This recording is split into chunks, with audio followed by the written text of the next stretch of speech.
Hello students, आज का हमारा लेक्चर है structure of atom for class 11th। काफ़ी इम्पॉर्टेंट फिजिकल केमिस्ट्री का चैप्टर है। ये आसान भी है और थ्योरेटिकल और न्यूमेरिकल दोनों ही चैप्टर में है। जबकि पहला वाला चैप्टर आपने पढ़ा मोल कॉन्सेप्ट, वो मेनली न्यूमेरिकल पर बेस्ड था, जबकि ये चैप्टर इसमें थ्योरी भी है और न्यूमेरिकल भी है। तो हमारे चैप्टर का नाम है structure of atom. Structure of atom, atom का स्ट्रक्चर। ठीक है, एटम के स्ट्रक्चर के बारे में हमको इसके बारे में पढ़ना है इस चैप्टर में कि स्ट्रक्चर ऑफ एटम, एटम का स्ट्रक्चर कैसा है। तो बच्चों, आपको ये पता होगा कि जो मैटर है, मैटर की जो फॉर्म है solid, liquid, gas, plasma and BC, these are the form of matter. यानी मैटर को हम इतनी तरह से क्लासिफाई कर सकते हैं। तो संसार में हमें जो भी चीज़ दिखाई पड़ रही है वो सारी की सारी मैटर ही है, क्योंकि मैटर का मतलब आपने अगले क्लास में सीखा है। मैटर का मतलब है the substance which occupying space and having mass are known as matter. हमें अपने आसपास जो भी चीज़ें देखती हैं वो सारी की सारी मैटर ही हैं। या तो वो सॉलिड के फॉर्म में होंगी, या लिक्विड के फॉर्म में होंगी, या गैस के फॉर्म में होंगी। ये तीन स्टेट हमारी कॉमन स्टेट हैं, बाकी प्लाज्मा और बीसी कॉमन स्टेट नहीं है। ये इसलिए हमको आसानी से नहीं दिखाई देती। सॉलिड हमें अपने आसपास दिखाई पड़ता है, लिक्विड भी दिखता है और गैस भी हमको फील करते हैं। ऑक्सीजन है, नाइट्रोजन है, कार्बन डाइऑक्साइड, अमोनिया, बहुत सारी गैसेस हैं। प्लाज्मा और बीसी ये दोनों कॉमन स्टेट नहीं हैं। प्लाज्मा स्टेट जहाँ पर बहुत ही हाई टेम्परेचर पर एग्जिस्ट करती है, वहीं पर बीसी बहुत ही लो टेम्परेचर पर एग्जिस्ट करती है। इतना हाई टेम्परेचर और इतना लो टेम्परेचर अर्थ पर पॉसिबल ना होने की वजह से हमको ये स्टेट नहीं दिखाई देती और ये स्टेट कॉमन नहीं होती। लेकिन सॉलिड, लिक्विड और गैस स्टेट कॉमन होती हैं। तो हम आसपास जो भी देख रहे हैं, या तो वो सॉलिड के फॉर्म में है, या लिक्विड के फॉर्म में है, या फिर गैस के फॉर्म में है। ये सारी चीज़ें यानी पूरा का पूरा मैटर ये एटम से मिलकर के बना होता है। एटम से मिलकर के बना होता है। इस बात को बताने वाले साइंटिस्ट है जॉन डाल्टन। जॉन डाल्टन नाम के साइंटिस्ट ने बताया कि कोई भी matter, every matter composed of small particles are known as atom. These particles are called atoms. Atom जो है एटोमियो शब्द से मिलके बना है। एटोमियो का मतलब है अनकटेबल, यानी जो नॉट डिवाइडेड हो, अनकटेबल, जिसको कट ना किया जा सके, अनकटेबल। और इस एटोमियो वर्ड का मीनिंग है अनकटेबल, यानी जो एटम है वो स्मॉलेस्ट पार्टिकल है, यानी इनको फर्दर डिवाइड नहीं किया जा सकता। ऐसा जॉन डाल्टन नाम के साइंटिस्ट ने बताया था।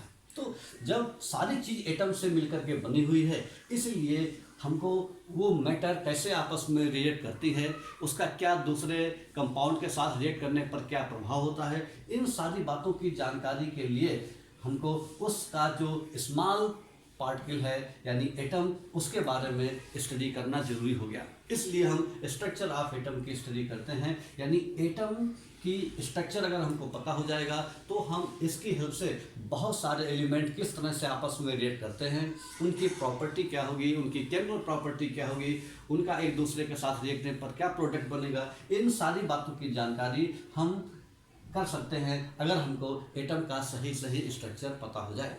ये ठीक उसी तरह से है जिससे अभी लॉकडाउन का पीरियड चल रहा है और इस समय कोरोना वायरस ने पूरी दुनिया पर अपना असर छोड़ रखा है। और जो कोरोना वायरस का वैक्सीन या टीका बनाने के लिए सबसे पहले हमें जो कोरोना वायरस है उसका हमको सबसे पहले स्ट्रक्चर पता होगा। तो जब तक स्ट्रक्चर नहीं, साइंटिस्ट लोगों ने जब उसका स्ट्रक्चर खोजा तभी से सारे साइंटिस्ट कहने लगे अब हमको इसकी वैक्सीन बनाने के लिए काफ़ी हेल्प होगी। और उसके बारे में दुनिया भर में आज रिसर्च चल रहे हैं, क्योंकि उसका कोविड-19 जो कोरोना वायरस है उसका स्ट्रक्चर हमको पता हो गया। ठीक उसी तरह से एटम का स्ट्रक्चर भी जो है मालूम करने की कोशिश की गई कि आखिर एटम का कैसा स्ट्रक्चर है, एटम कैसा दिखता है, एटम के अंदर कौन कौन से पार्टिकल्स हैं या नहीं, इन सारी बातों की स्टडी हम इस चैप्टर में करने वाले हैं।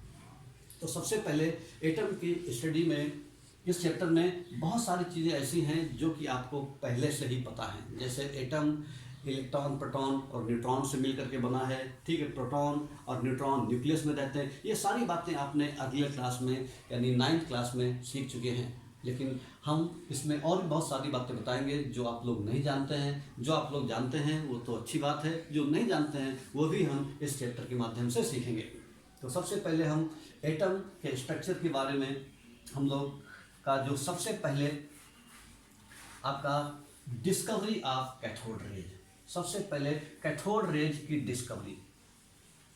डिस्कवरी ऑफ कैथोड रेज, या हम ये कह सकते हैं डिस्कवरी ऑफ इलेक्ट्रॉन या discovery of cathode rays.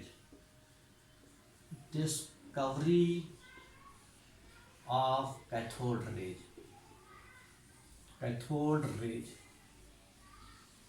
Discovery of cathode rays. सबसे पहले डिस्कवरी ऑफ कैथोड रेज, ये एक एक्सपेरिमेंट था। तो ये क्या एक्सपेरिमेंट था? जो कैथोड रेज एक्सपेरिमेंट, क्या एक्सपेरिमेंट था, ये कैथोड क्या चीज़ होती है, इस सारी बात को हम लोग जानेंगे।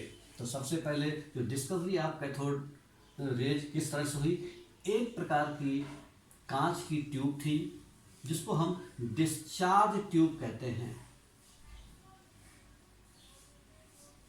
ये डिस्चार्ज ट्यूब थी, कांच की नली, एक करीब 50 सेंटीमीटर लंबी।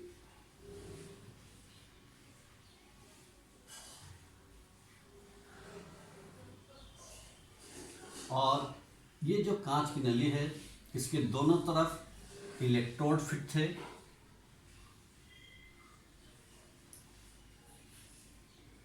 इन इलेक्ट्रोड को एक बैटरी से कनेक्ट कर दिया गया।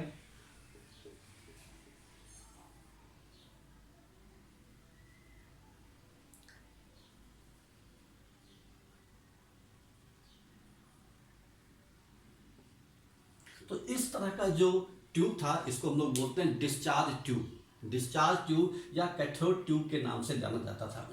ये जो एक्सपेरिमेंट किया, इस एक्सपेरिमेंट में आपके जो साइंटिस्ट हैं उनका नाम था जूलियस प्लकर, क्रुक्स और जे थॉमसन। इन लोगों ने मिलकर के ये एक्सपेरिमेंट किया ग्रेजुअली, धीमे धीमे।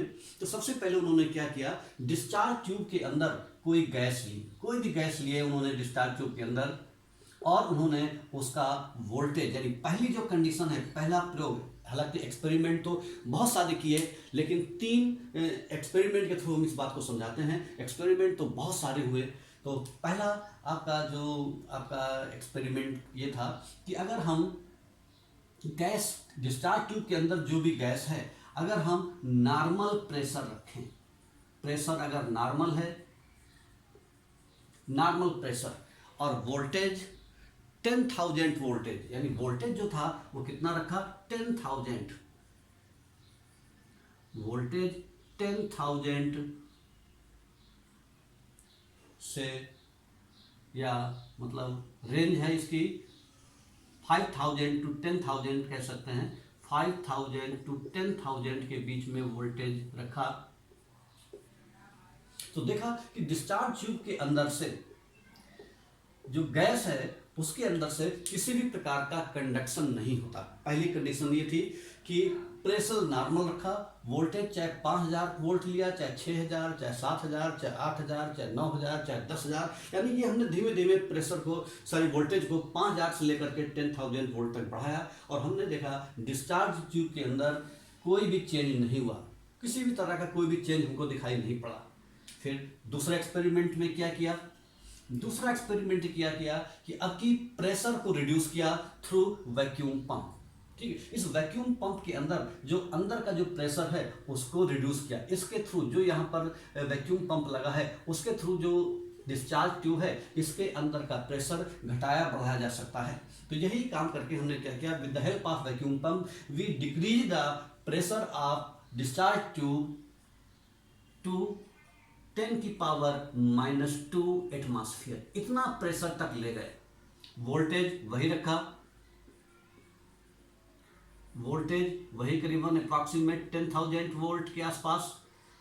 तो क्या देखा कि यहाँ पर जो डिस्चार्ज ट्यूब के अंदर है एक प्रकार की रोशनी क्रिएट होती है, एक प्रकार की चमक पैदा होती है, एक प्रकार का विजुअल पाथ दिखाई पड़ता है, एक प्रकार की रोशनी दिखाई पड़ती है जब इस प्रेशर पर और इस वोल्टेज पर हम ये एक्सपेरिमेंट ऑपरेट करते हैं।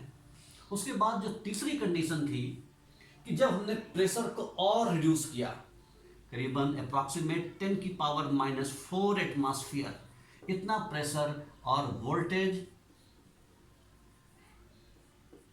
10,000 वोल्ट किया, तो हमने देखा कि जो इसके अंदर जो पाथ था, जो रोशनी थी वो स्टॉप हो गई, लेकिन इसके अंदर की जो गैस थी वो गैस इलेक्ट्रिसिटी को कंडक्ट कर रही थी। ये खास बात थी। तो इस प्रेशर पर, इस वोल्टेज पर उन्होंने क्या ऑब्जर्व किया कि जो अंदर का जो पाथ था, जो ल्यूमिनस पाथ था, जो रोशनी दिखाई पड़ रही थी वो दिखाई देना बंद हो गई, लेकिन जो गैस थी वो इलेक्ट्रिसिटी को कंडक्ट कर रही थी। और उसके बाद में और ये ऑब्जर्व किया कि यहाँ पर जो इसका जो पाथ है, यहाँ पर जो इसके एनोड ट्यूब के जो पीछे ये जो आपका निगेटिव पार्ट है, इसको हम कहते हैं कैथोड, और ये जो पॉजिटिव वाला है इसको हम बोलते हैं एनोड।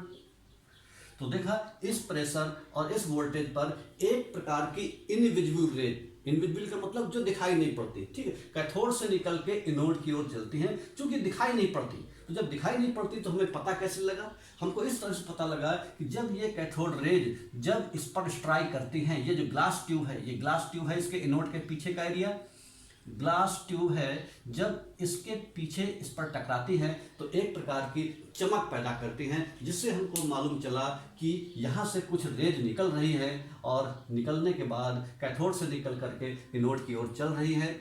और कैथोड से चूंकि ये रेज निकलती हैं इसलिए इनको क्या कहा गया? कैथोड रेज के नाम से जाना गया। इसी एक्सपेरिमेंट को हम लोग बोलते हैं कैथोड रेज ट्यूब एक्सपेरिमेंट या डिस्चार्ज ट्यूब एक्सपेरिमेंट। तो देखिए बच्चों, 3 यहाँ पर इन्होंने मेन एक्सपेरिमेंट किए। एक्सपेरिमेंट तो बहुत सारे किए, एक एक करके, पहले प्रेशर और कम किया, फिर और कम किया, फिर और कम किया, लेकिन जो 3 पॉइंट हैं, जो कंक्लूडिंग पॉइंट है, वो 3 पॉइंट ये हैं। पहला पॉइंट क्या था कि जब प्रेशर नॉर्मल रखा, ठीक, और वोल्टेज इसके बीच में रखा, तो नथिंग इज विजिबल, कुछ भी नहीं हुआ, कुछ भी नहीं हुआ, कोई भी चेंज नहीं हुआ। गैस कोई भी ली जाए, यहाँ पर इलेक्ट्रोड में कुछ चेंज किया लेकिन कोई फर्क नहीं पड़ा। उसके बाद प्रेशर को और रिड्यूस किया, प्रेशर को और रिड्यूस किया, 10 की पावर -2 एटमॉस्फेयर और वोल्टेज 10,000 वोल्ट रखा, तो देखा कि यहाँ से एक प्रकार की रेज निकलती हैं जिनमें रोशनी पैदा होती है, चमक पैदा होती है, यानी अंदर का पाथ विजिबल हो गया, दिखाई पड़ने लगा, पूरी रोशनी अंदर आ गई। फिर उन्होंने क्या किया, 10 की पावर और प्रेशर को रिड्यूस किया, 10 की पावर -4 एटमॉस्फेयर किया और वोल्टेज 10,000 वोल्ट रखा, तो देखा कि कैथोड से एक प्रकार की इनविजिबल रेज निकलती हैं जो कि एनोड के पीछे का जो ग्लास है उससे टकरा करके एक प्रकार की चमक पैदा करती हैं, और इस प्रकार की जो रेज है इनको कैथोड रेज कहा गया, क्योंकि वो कैथोड से निकल करके एनोड की ओर चलती हैं। ठीक है, इस एक्सपेरिमेंट को हम लोग बोलते हैं कैथोड रेज ट्यूब एक्सपेरिमेंट या आपका डिस्चार्ज ट्यूब एक्सपेरिमेंट के नाम से जाना जाता है।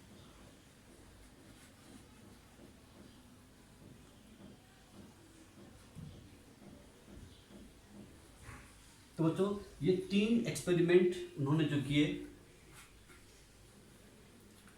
इस एक्सपेरिमेंट से ये देखा कि जो कैथोड रेज हैं, ये कैथोड रेज कैथोड से निकल करके एनोड की ओर चलती हैं, इसलिए इनको कैथोड रेज कहा गया।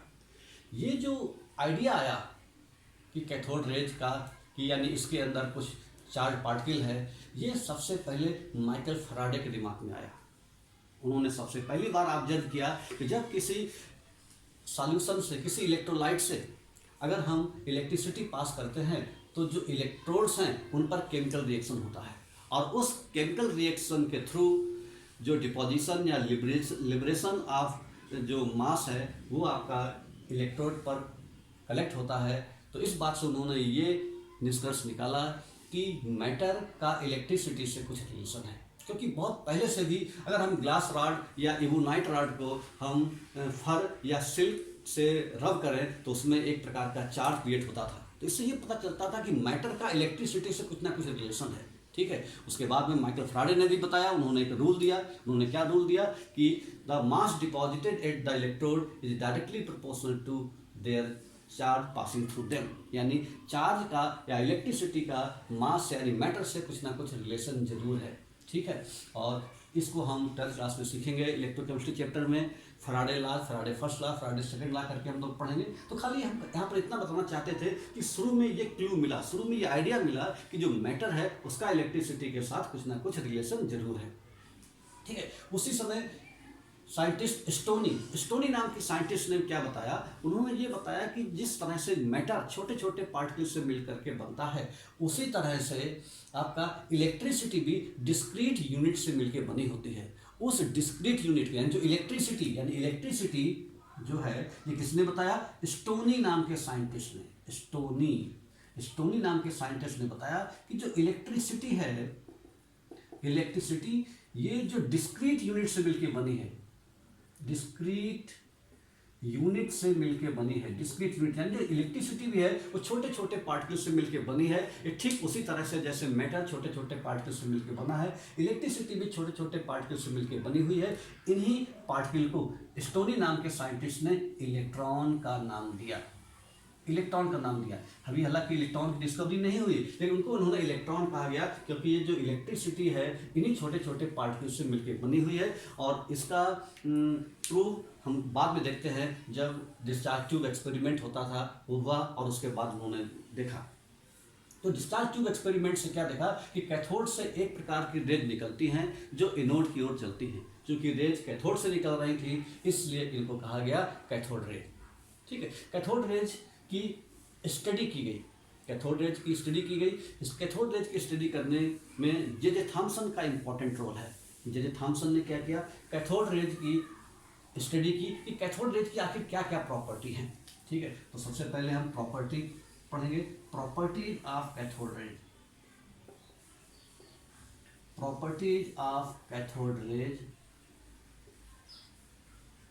कैथोड रेज की क्या क्या प्रॉपर्टी है, ठीक है। ये किसने स्टडी किया? जे थॉमसन नाम के साइंटिस्ट ने। जे थॉमसन नाम के साइंटिस्ट का क्रेडिट आता है, credit goes for J Thomson. तो जे थॉमसन ने कैथोड रेज की स्टडी की। तो क्या स्टडी की इनकी प्रॉपर्टी के बारे में? पहला पॉइंट उन्होंने ये बताया कि कैथोड रेज के बारे में खास बात कि जो cathode rays they travel in straight line. पहली खास बात है दे travel in straight line, they travel in straight line. Straight line यानी कैथोड रेज स्ट्रेट लाइन में ट्रेवल करती हैं। ऐसा कैसे पता लगा?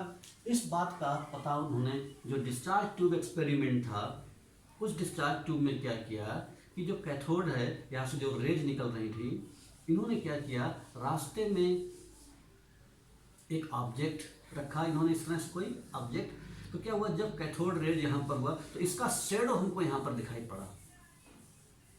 इससे ये पता चला कि जो कैथोड रेज है वो स्ट्रेट लाइन में ट्रेवल करते हैं। यानी कैथोड रेज की खास बात है ये दे ट्रेवल इन स्ट्रेट लाइन। तो पहला पॉइंट ये था कि जो कैथोड रेज है वो हमेशा सीधी रेखा में चलती हैं। तो पहला पॉइंट है कैथोड रेज की प्रॉपर्टी में, cathode rays travels in straight line. दूसरा पॉइंट है, दूसरी प्रॉपर्टी क्या कैथोड रेज की? दूसरी प्रॉपर्टी कैथोड रेज की है दे प्रोड्यूस, यानी cathode rays produce mechanical effect. जो कैथोड रेज हैं ये मैकेनिकल इफेक्ट प्रोड्यूस करते हैं। इस बात को कैसे पता लगा? उन्होंने क्या किया जे थॉमसन ने कि जो डिस्चार्ज ट्यूब एक्सपेरिमेंट में उन्होंने क्या किया, कैथोड जो रेज थी, कैथोड रेज इमिट हो रही हैं और यहाँ पर उन्होंने क्या किया, एक घूमने वाला व्हील रख दिया, लाइट पेडल, जो पहिया आसानी से हल्का पहिया जो घूम सकता हो। तो जब ये कैथोड रेज इनके ऊपर पड़ी तो ये पहिया रोटेट करने लगा। इस तरह से पहिया रोटेट करने लगा।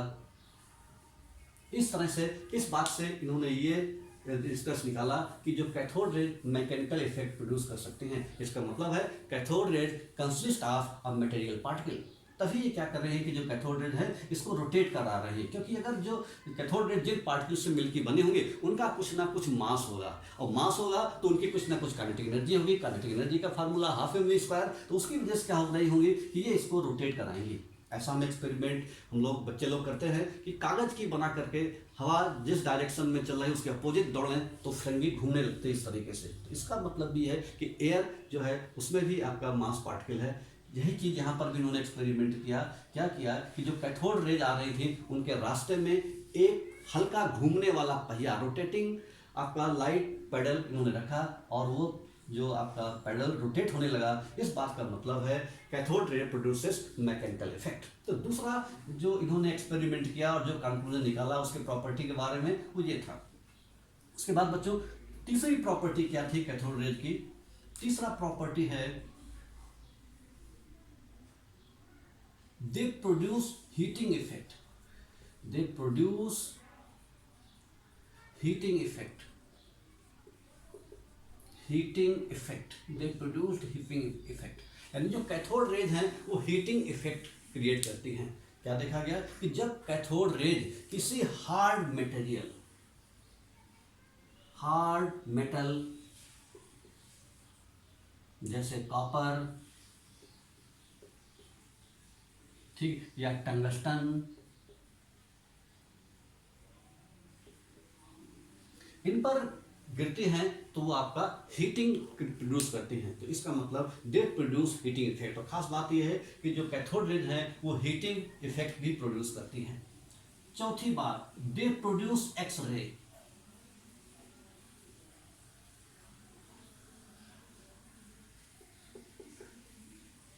एक्स रे यानी जो कैथोड रेज है जब किसी मेटल के ऊपर गिरती है तो एक्स रे प्रोड्यूस करती हैं। ये चौथी प्रॉपर्टी है कैथोड रेज की।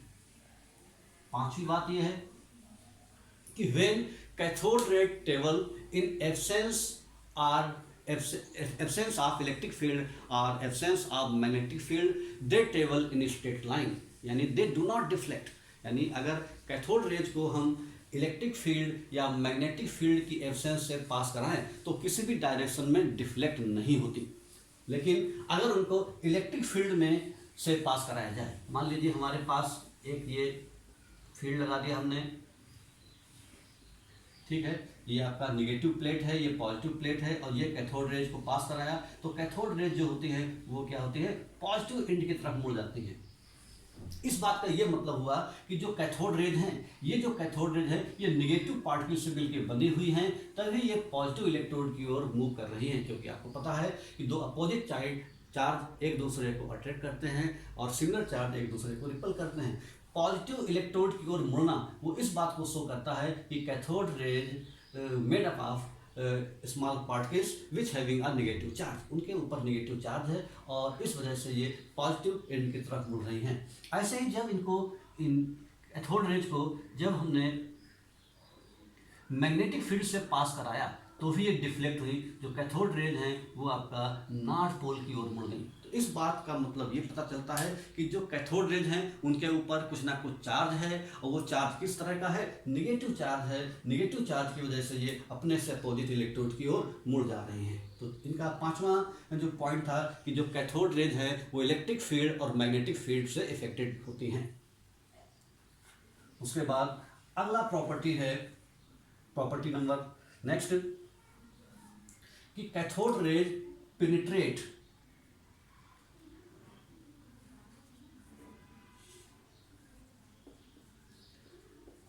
कैथोड रेज पेनिट्रेट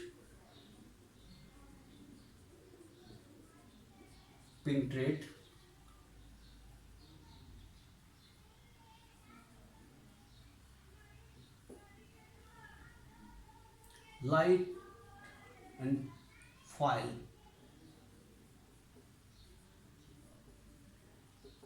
अगर हम कोई पतला बहुत हल्का मेटल फॉयल है उससे कैथोड रेज को पास कराए तो कैथोड रेज आर पार निकल जाती है। इसको बोलते हैं पेनिट्रेशन पावर, यानी कैथोड रेज उनको भेद करके आर पार निकल जाती हैं। तो कैथोड रेज की एक खास बात ये भी है, दे पेनिट्रेट आपका थिन फॉयल, और उसको जो थिन मेटल फॉयल है उसको जो है पेनिट्रेट कर जाती हैं। तो कैथोड रेज की ये प्रॉपर्टी भी है।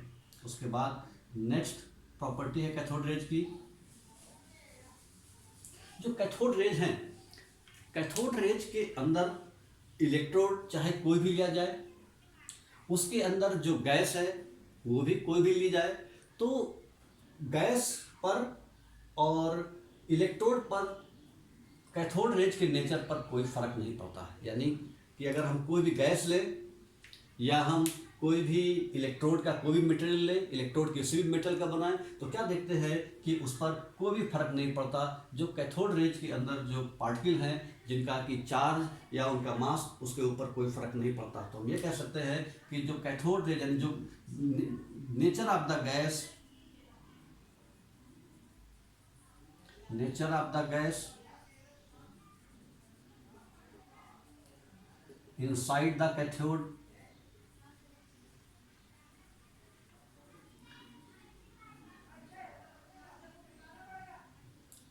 and material of the electrode, material of the electrode